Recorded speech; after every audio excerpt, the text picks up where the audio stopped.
Jesus, take the wheel. That should be the intro. LOL.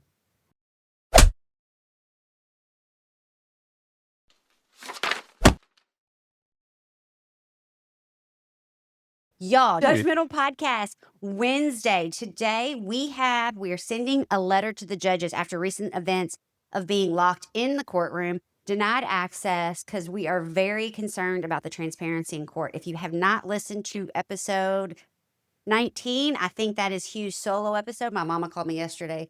She's behind, and she said that was one of our best ones, and I agree. Anyway. She's way behind. You need to get on her.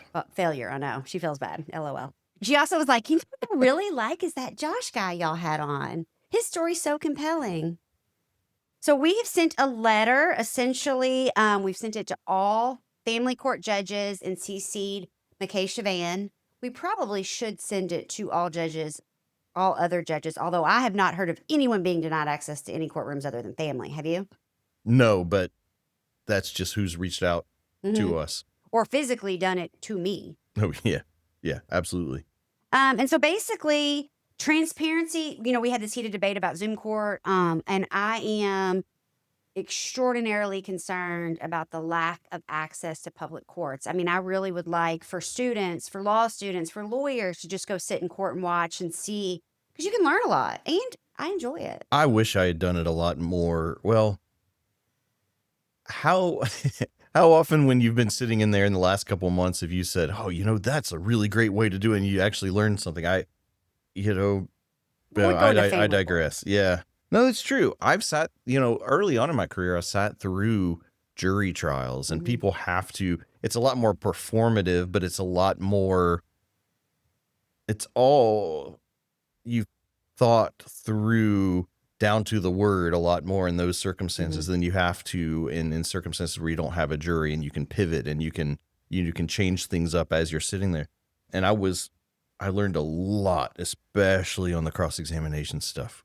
That is where the defense attorneys really shine. And sitting in court was great for that reason. But you don't see much out of the judges in those circumstances because they are just sort of the referee. They're not the decision maker in a lot of things in those jury trials. So yeah. I don't remember any major takeaways from sitting in court from the judge's standpoint. When I first came back to Louisville, I would sit and I was doing almost all family. I was in a situation where I couldn't take criminal cases because there was someone else there, but I would sit in court and watch some of the criminal. And I remember watching, I didn't know him at the time, but watching Justin Brown do a preliminary hearing and being like, God, he's good. You know what I mean? I always really enjoyed preliminary hearings, especially with public defenders, because they were like indoctrinated to make them 10 or 15 minutes, but they knew every and they knew the cops and it could pull out certain information. Yep. And I just always found that so fascinating. But, and I think that the quality's gone down because there's no oversight and because it's a shit show. The quality of lawyers. Oh. I mean, I have not, you're right. I saw a really great argument in that case that we're following about the custodial evaluator. The two attorneys on that, they did a hell of a job. Both of them. Yeah. I mean, I don't remember, and this was in our last episode, I was thinking about how things have changed since the pandemic, where we were always sitting over in court watching arguments, because when you were just sitting there in motion hour, you had nothing else to do. You couldn't be like typing on your laptop because it makes noise. You were a captive audience. You got to sit through it a lot more. One of the things I love about Zoom is I can recognize when my case's name is called. I don't have to watch everything that happens before that. I can sit there and be doing something else and, not be billing my client for just dead time. But I did watch a lot more arguments. And when we sit in court nowadays, I don't feel like the arguments are very different than they were before. I don't think, God, this play is going downhill. I really haven't. This play is going downhill. I mean, this play, it seems pretty much the same. You have some really good stuff. You have some really lazy phone it in type attorneys. You have some people that they're going to practice just by trying to talk until everyone's exhausted. You have the people that are always mad and red in the face, no matter what the case is. You use the same cast of characters. It just seems they're different characters now, but I've watched a lot more hearings recently. Yeah. You haven't watched very many hearings. I haven't watched very many hearings in my entire career of other people. Really? I mean, what occasion would I have to, be spending my potential billable hours to go sitting watching somebody else through a hearing because it's a crapshoot on whether it's going to be something you're going to get anything out of. See, I don't know. I just love watching court. I do. I love it. I didn't say I disliked it at all. I just, it didn't fit into it didn't make any sense for me to be doing it. That's probably why I drive a Ford. Anyway. But I used to, especially when I came back, I love to watch them. And I think the quality has gone down in the hearing component of it. Like I don't think I heard an objection yesterday. Oh my God, I forgot to tell you on Monday, one of the attorneys was like, Your Honor, he just said stupid shit. And I'm like, oh, this is the quality of the Louisville Family Bar. They said the word stupid shit? Well, it was pro se versus an attorney. And the guy, I think he did say stupid shit, said it real low. Yeah. His attorney's like, Your Honor, you said stupid shit. And I just thought. So here's the thing, though. As an attorney, if you do something in a lazy way or you object to something and you can't cite the rule or the proper objection, which almost never happens now. If you had a judge that said, okay, what's the objection? You don't get to just say object. You have to tell me what it is and tell me. And you are stunned and think, oh, shit. You guarantee the attorney next time and every time after that, they're going to come in and they're going to know their objections. Mm-hmm. It comes from the top. If I agree. People are getting lazy and sloppy with the rules and stuff, it's because the expectations aren't there and they're not held to the rules. And it's just human nature. Mm-hmm. When I've practiced in other jurisdictions and they have certain rules that we don't have, some certain procedures, things that may not be substantive, but they do things differently here or there. I've come out of it and just like, okay, I'm going to remember that for every time I go in here. I'm not going to make that mistake again, or I'm going to introduce myself in the way that everyone else does. It's pretty easy to program excellence in procedure and evidentiary rules and all of that stuff. You don't have to be a brilliant attorney to get your head around the evidentiary rules and put them on the record correctly and preserve issues on appeal for your clients by making the right objection. It's just, but have you ever if you're not expected to do it from the judge, why are you going to bother? That's just skills that are lost. It is. But have you ever been like a tattletale? Been like, Your Honor, you just said stupid shit. Your Honor. I don't know. I was just like, it was pitiful. It's pathetic. I was always appalled by that. Yeah. I was always appalled by that. It was super frustrating, but I also realized that I had the other side. Yeah. If when I'm saying something and making an argument, they're making an appeal to meanness or fairness and not making a legal argument, then I know that I'm winning. Exactly. Like you had him. He said it. Everybody knew he said it. He said stupid shit because he just lost. Yeah. And you won. And it's like, Your Honor. Yeah. I saw one too. I emailed you about this because my phone died. When I went down there after I got mad and decided to drive down and court watch. And I was like, and you know what an addict I am to my phone. But I was like, oh my God, I got to stay here. Wonder why it died. I know. Because I went down there because I was expecting to watch the screen hadn't been off court. in 13 hours. Seriously, I'm just sitting there texting everybody. Judge just denied me access to court. I drove down there. I'm texting lawyers, TikTok judge. When I was sitting outside, I told the sheriff, I don't know if I told you this. I was like, I expect you come out here and tell me every single time when a case is called. One of the attorneys is like, what did Denise do to you now? But anyway, this is where we're sitting in the hallway. While you were sitting over there in person? Yeah. I mean, all the lawyers came up, that's how you know wasn't watching TikTok. Yeah, I get along with almost all of them. But anyway, so there was a hearing, and with an FOC, the TikTok judge comes out. First thing she says is, Miss So-and-so, are you a GAL or an FOC? YouTube, so you can see his facial expressions. And it's like, look, the file. That's not a meaningless minor distinction. Yes. It is this determines how we go about presentation of evidence, and it factors into every other part of this hearing, and it's right there on every single document in that case file, from the ones that's right under the cover to the ones on the last page, and very easily discernible. So her staff, listen, this is what you do, okay? You got to help her out. She can't get there early, and she can't get there on time, and she can't read, apparently. But on the front of it, you put petitioner, and then you put a little arrow, and then you put their name and the attorney representing that person. Then you put respondent, and then you put a little arrow, and then you put their name, and then you put the attorney representing them. Then you put the child's attorney, and in bold capital letters, you write F, then you write O, and then you write C if it's an FOC. And if it's a GAL, you write G, and then you write A, and then you write L. Yeah, but do you also need to include the definition of each one of those so they're not used interchangeably like they are so often? Oh my goodness. You'd have to be high level to get that joke, but that is so true. The judges sometimes I don't think know the difference.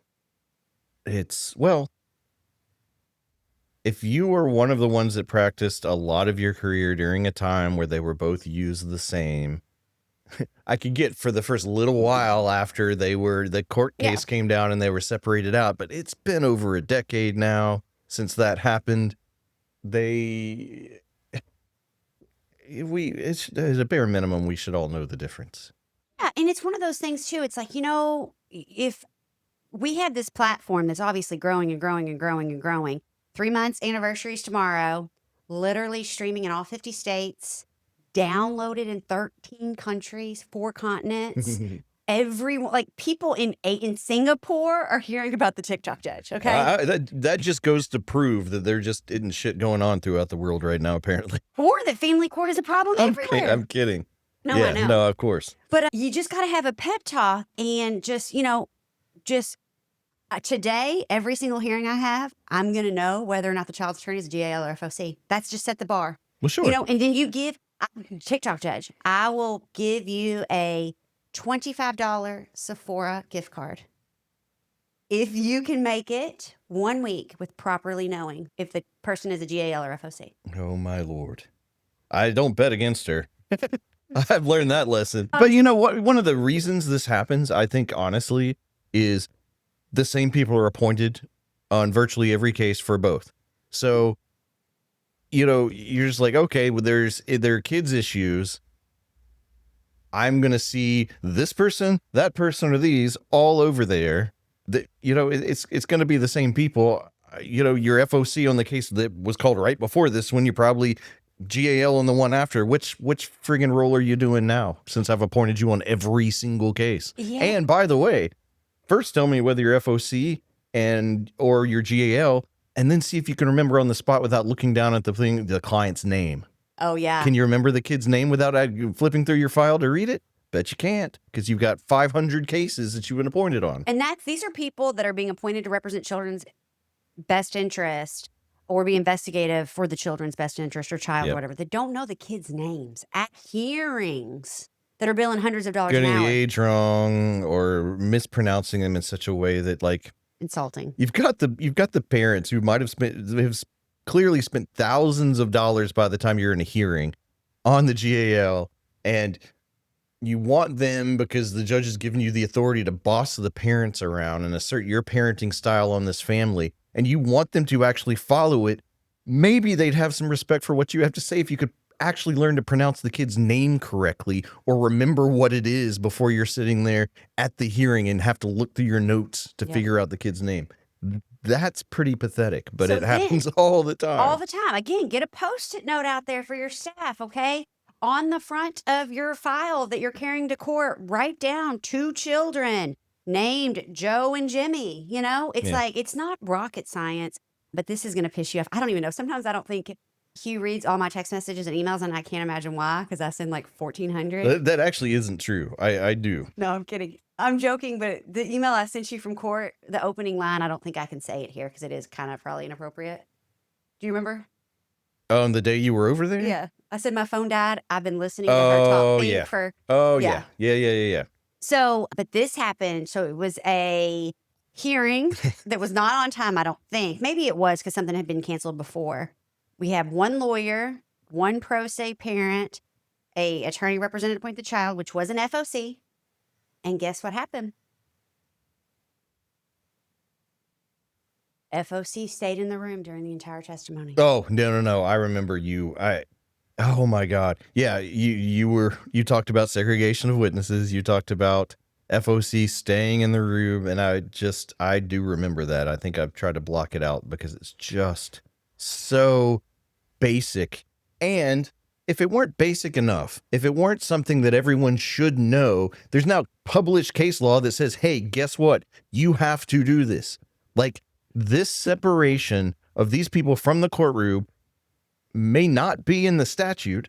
It's assumed that everyone knows the civil rules of separating witnesses, but now it's in case law. This is the law. You don't allow these people in there. And this law came out very, very recently, and they all should know about it. Why are Yeah. you leaving this person in the room to hear everyone's testimony and change what they're going to say as a witness based on what they hear? And why are witnesses can't be listening to fact testimony when they're going to testify. It's, No. again, so basic. But here is my question. The rule was not invoked. And, listeners, invoking the rule is the separation of witnesses. That's what it means. Yeah. But the rule was not invoked. But it's fascinating because does the FOC have an ethical obligation to separate themselves, knowing that witnesses shouldn't hear other witnesses? I don't know the answer. I mean, I don't know if it's an ethical issue, but let's just say you feel very strongly and you have testimony that you believe is necessary to protect the interests of your client, which is kind of your job. But let's just say it's a safety concern, right? If you are not sent out, someone could then object to you testifying. Yeah. So True. if you really want to do your job and get that across, maybe avoid being excluded because the judge forgot to follow the rules. Here's the thing, though. I don't know the answer. If you don't invoke the rule, can you object? I don't know. I want to take a look at the recent court because it was the case. Did it say that the judge erred by not excluding the FOC after there was an objection, or just by not excluding the FOC?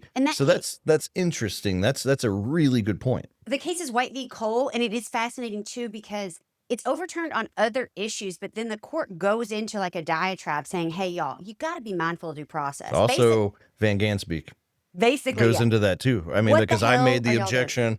FOC stayed in as a published opinion. I don't remember if they had to get into that because it was overturned on other grounds too, but I think it gets into that. So you've got multiple published cases that talk about this. But I think, like, if you're in a criminal trial, you don't invoke the rule. I would argue that they waived objecting. Now, at the same time, in a real trial, in the real world with a jury, you don't want the witness to have been in there, because then the other side's going to be like, no wonder Jim said the same thing as Joe. Jim was listening to Joe testify. That's devastating from a jury's perspective. Like, you want the rule invoked in all criminal proceedings, regardless of if you're on the Commonwealth side or the defense side, because that's like, juries don't like that. Like, wait a second. Yeah, of course you said what he said. You just heard him say it.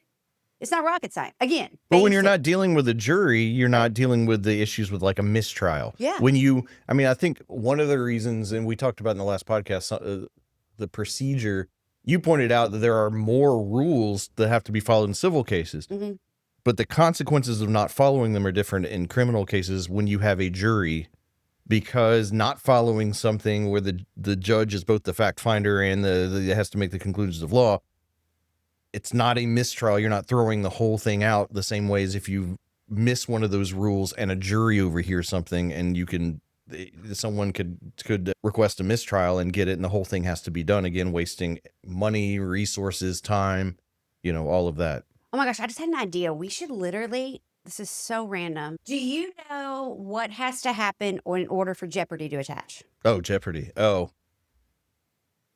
gosh. No, I probably have to dust off my notes from studying for the bar, since I've never practiced criminal law that way. I didn't know until like 6 months into being a public defender.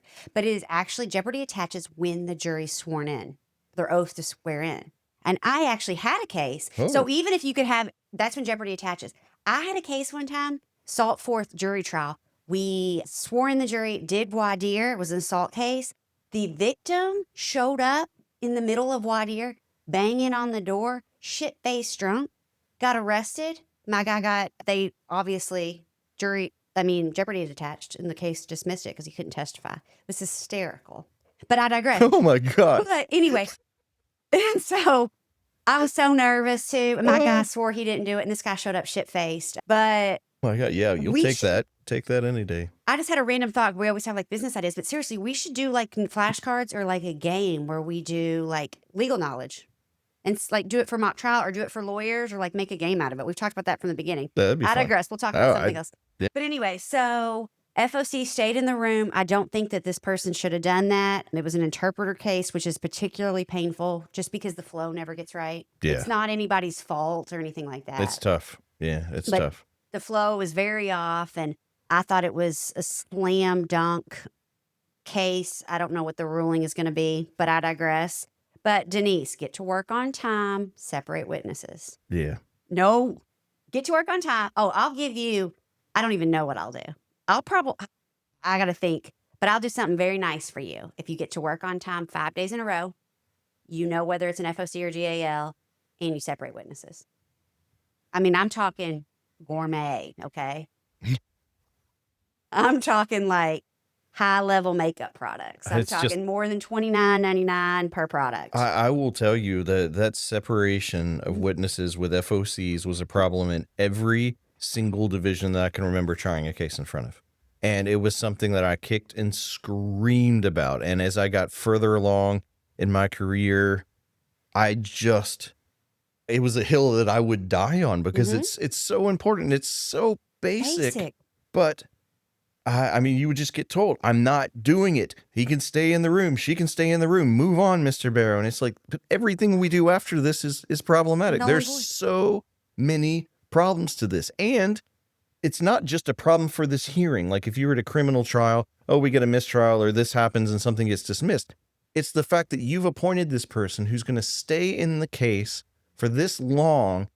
I've got someone coming in here to testify about some things that this FOC didn't do or said, and we have the proof, and they're going to change their story and all by listening, and it's going to affect everything that happens for the rest of this case. This one separation of witnesses issue just has long-lasting effects, and I would just deaf ears all the time.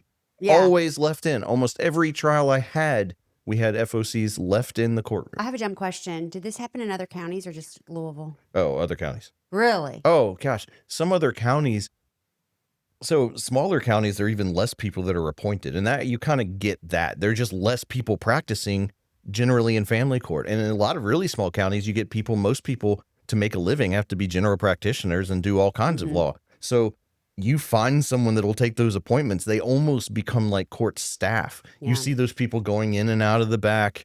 And naturally, clients think, oh, they must be working for the judge because they're just so close.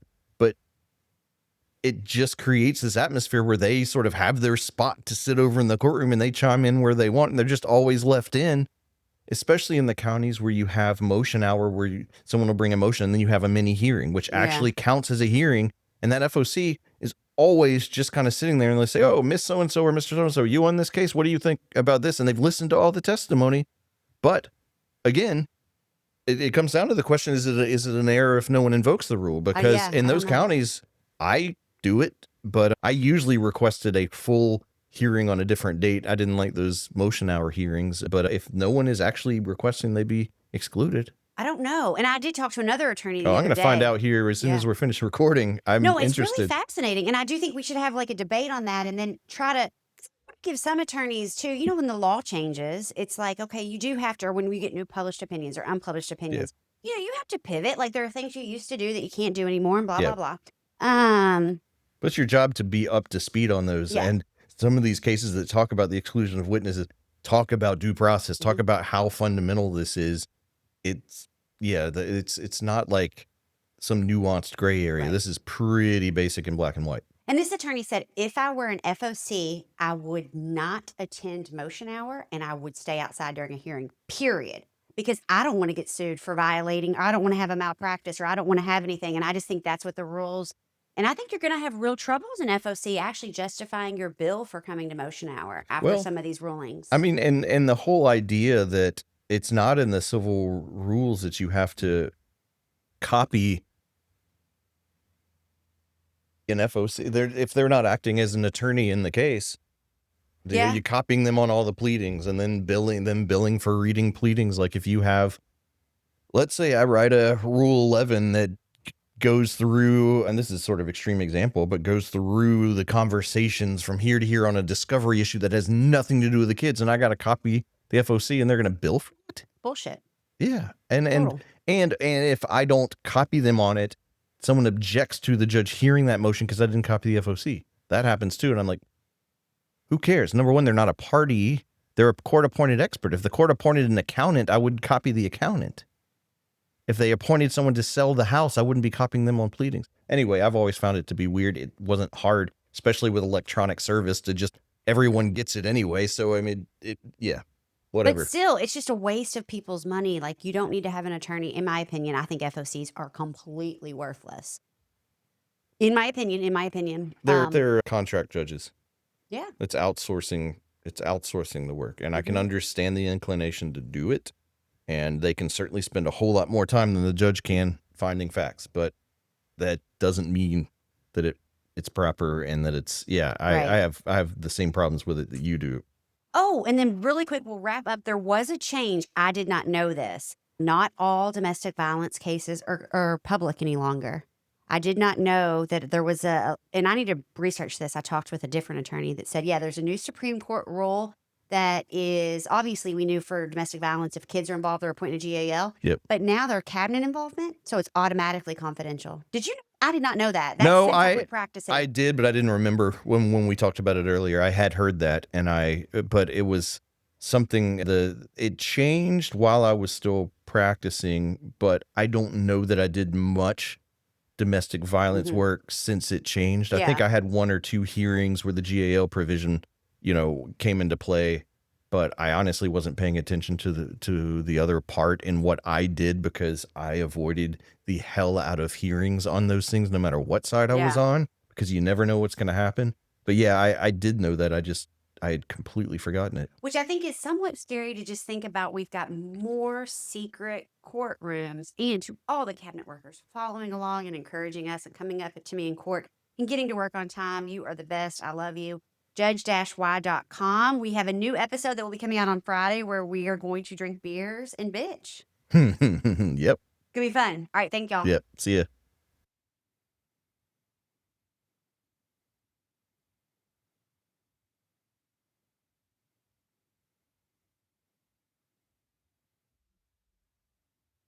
We need some justice. What? When I describe justice.